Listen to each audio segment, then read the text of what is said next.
Assalamualaikum warahmatullahi wabarakatuh. Selamat pagi sobat trader semuanya dimanapun saat ini Anda berada. Jumpa lagi dengan Wijaya Trading pagi hari ini, hari Selasa 5 Agustus 2025.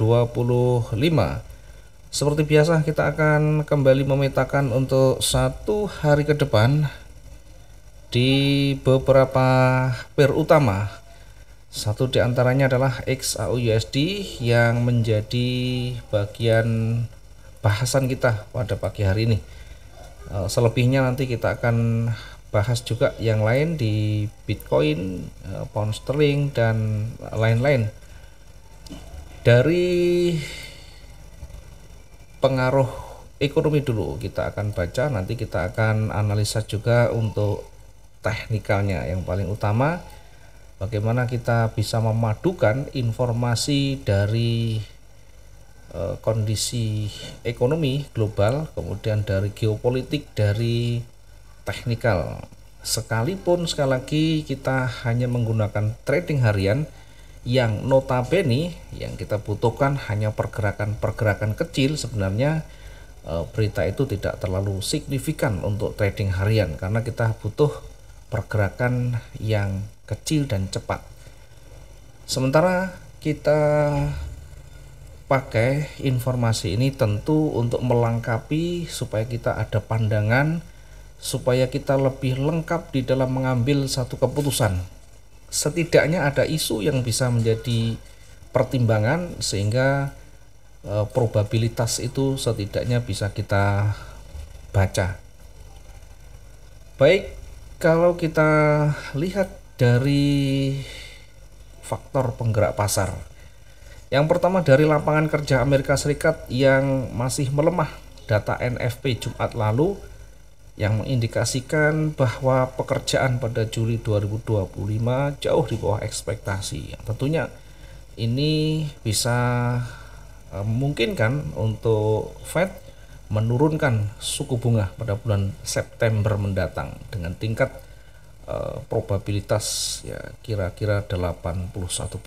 Ini menurut informasi dari Reuters.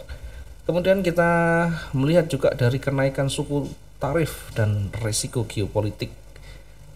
Kita lihat tarif baru Amerika Serikat serta kebijakan fiskal yang agresif meningkatkan ketidakpastian, sehingga tentu ketidakpastian inilah yang bisa menarik emas sebagai aset safe haven. Sementara untuk kenaikan lain tentu didukung juga oleh beberapa faktor ya, ada sentimen, kemudian ada teknikal satu diantaranya ya. Mungkin itu di antara beberapa isu yang kita baca yang terakhir dari NFP kemarin. Kemudian setelah ada pelemahan US dollar, emas bergerak naik disusul satu hari kemarin, hari Senin kemarin masih ada kelanjutan ya, sekalipun tidak terlalu signifikan, setidaknya pergerakan bullish masih berada di jajaran struktur ke atas. Nah, kalau kita perhatikan dari time frame D1 dulu ya, di D1 kita lihat 2 hari terakhir didominasi, 3 hari terakhir bahkan didominasi oleh kekuatan bullish ya, sekalipun kalau kita tarik secara umum ini masih konsolidasi di tengah tren naik. Kemudian mulai bergerak naik di 3 hari terakhir ya, tentu ini menunjukkan betapa kuatnya kekuatan bullish. Sementara bearish sudah berada di titik rendahnya di 3246 dalam 2 bulan terakhir. Ini cukup berat untuk menembus level lebih rendah, sehingga beberapa kali gagal untuk menembus level support ini. Kemudian dimulai kekuatan baru bullish, mulai kembali naik, mulai kembali menunjukkan kekuatannya yang dibuktikan dari hari Jumat kemarin ya, dimulai dengan momentum bullish. Kemudian kita coba geser ke time frame H4. Di H4 kita lihat masih juga didominasi oleh bullish. Kalau kita lihat dari kecenderungan yang terdekat ya, memang kita masih melihat kekuatan bearish masih belum dilewati semua ya. Jadi kalau kita tarik seperti ini, kekuatan bullish masih 2/3-nya, minimal 2/3 juga menjadi kekuatan yang tidak bisa diabaikan begitu saja, bahkan berada di titik krusial untuk nanti menembus kekuatan resisten di sana. Nah, dari D1 masih berpotensi naik, dari H4 berpotensi naik, tinggal kita lihat dari time frame H1 ya. H1 nanti kita lihat trigger di sana.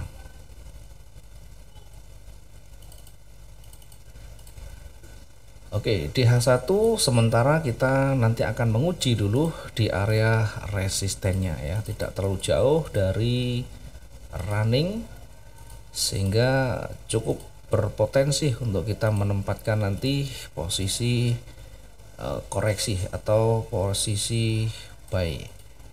Kalau kita mau mendapatkan peluang atau potensi yang maksimum, nah tentu kita akan nanti mencari titik terbaiknya.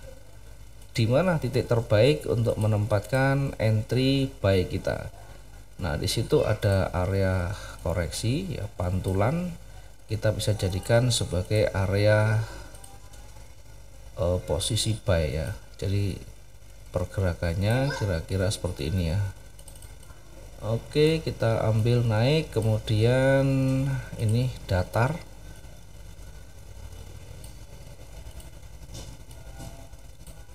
Nah, kita perkirakan nanti akan koreksi turun seperti ini. Disinilah kita bisa menempatkan peluang atau posisi buy. Nah, ini berpeluang akan kembali memantul ke atas, sehingga tentu kapan kita menempatkannya setelah tidak mampu membentuk level resisten yang baru, kita bisa menempatkan posisi buy di sana. Nah, di mana itu ya, setelah memantul itu kita bisa mencari konfirmasi dari candle atau momentum yang terbentuk nantinya. Nah, karena belum bergerak terlalu signifikan, tentu di awal kita tidak bisa menempatkan di sini buy, di situ tidak bisa. Nanti yang ada adalah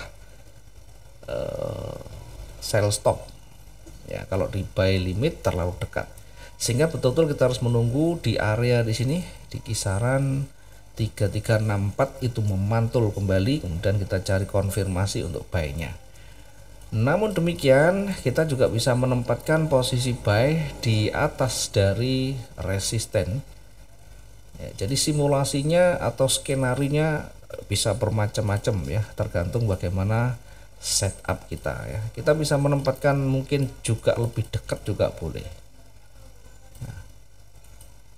Lebih dekat dari high hari ini ya, highestnya sampai dengan saat ini highestnya di 3382 untuk hari ini saat ini ya. Kalau kita melihat dari yang kemarin highestnya di 3384. Jadi kalau kita mengambil sedikit di atas juga boleh, kita juga bisa menempatkan lebih dekat atau di atas highest hari ini juga berpotensi. Jadi terserah kita mau setting seperti apa. Nah, kalau saya tidak menggunakan jarak terlalu jauh sehingga nanti potensinya lebih banyak, kita menggunakan buy-nya kira-kira di 3383. Nah, ini untuk buy-nya, atau sekali lagi nanti kita bisa menunggu merah ini selesai, kemudian kita tunggu berada di kisaran 3364. Kita cari di situ apakah ada petunjuk dia naik atau memantul atau tidak. Nah, kalau dia mulai memantul, ada rejeksi, ada loss momentum, atau ada petunjuk perubahan warna signifikan, kita bisa menempatkan posisi buy-nya ya, setelah terbentuk konfirmasi untuk SL-nya nanti berada di supportnya lagi. Kalau ini belum terbentuk, kita bisa manfaatkan juga di bawah low hari ini. Hari ini di bawah low-nya, low hari ini di 3371, kita kasih jarak sekitar 200-an. Nah, kita bisa menempatkan untuk entry atau menempatkan untuk sell-nya di 3371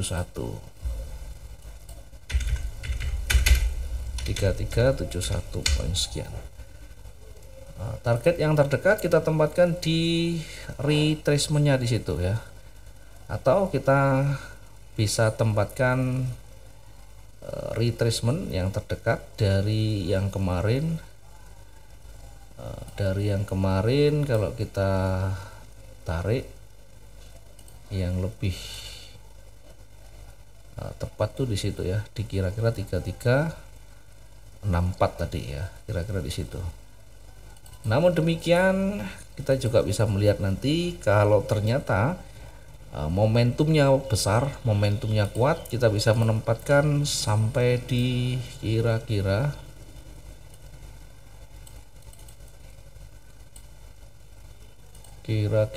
kita tempatkan di 3359 sampai dengan di 33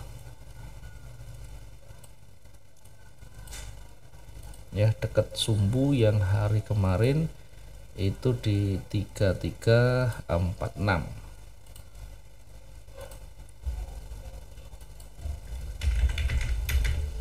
Targetnya 3359 sampai dengan 3346.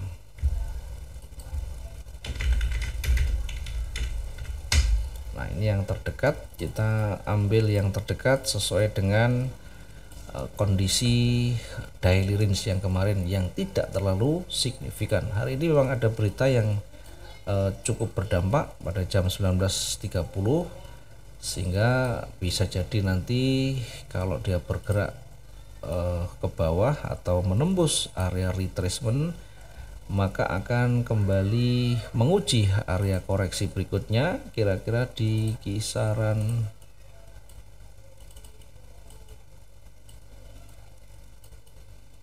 3314 ya. Kita gunakan area retracement sekaligus menjadi area jenuh jual ya,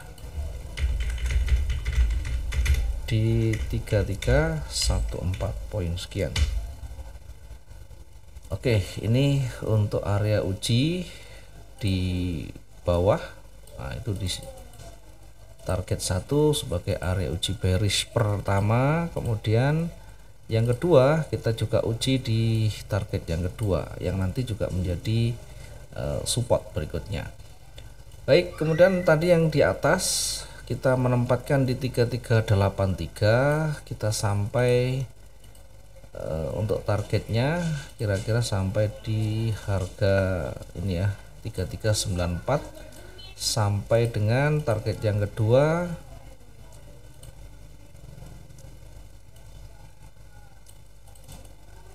3406. Kita coba geser sisi sebelah kiri sebagai pembanding untuk targetnya, apakah di situ ada tolakan. Ternyata kita turunkan sedikit. Nah, di situ yang mungkin lebih pas. Kemudian kita juga bisa hitung sesuai dengan target atau target yang biasa kita gunakan. Kalau itu terlalu besar dan kita lihat untuk potensi hari ini range-nya terlalu besar, ya kita bisa sesuaikan. Oke, kita tandai dulu biar nanti tidak lupa. Hari ini cukup pendek memang, tapi sudah lebih dari cukup sebagai target harian di 3393. Kemudian yang kedua tadi 3404.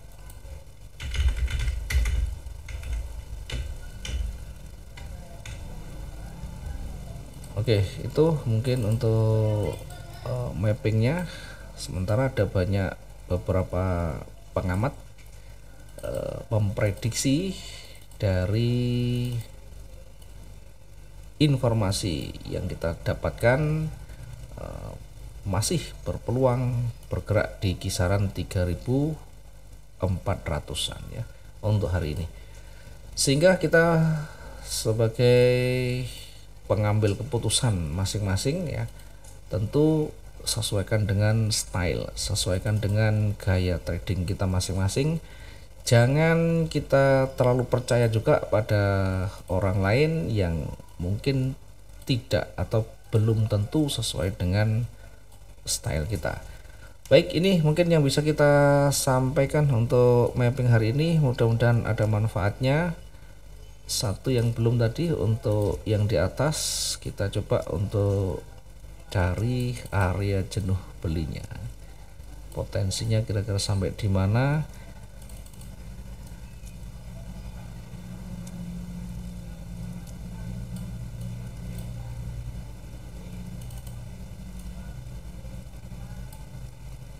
Oke, kita ambil maksimum 3421 ya. Untuk maksimum hari ini area jenuh beli berada di 3421. Oke, silakan ditandai nanti menjadi bagian dari sistem trading yang kita gunakan. Baik, terima kasih. Mudah-mudahan bisa bermanfaat untuk hari ini. Kita ketemu esok hari di waktu yang sama. Mungkin tidak ada halangan, kita mungkin lebih pagi dan bisa menyampaikan lebih awal untuk mappingnya. Terima kasih. Selamat pagi. Assalamualaikum warahmatullahi wabarakatuh. Selamat beraktivitas. Salam profit dua arah.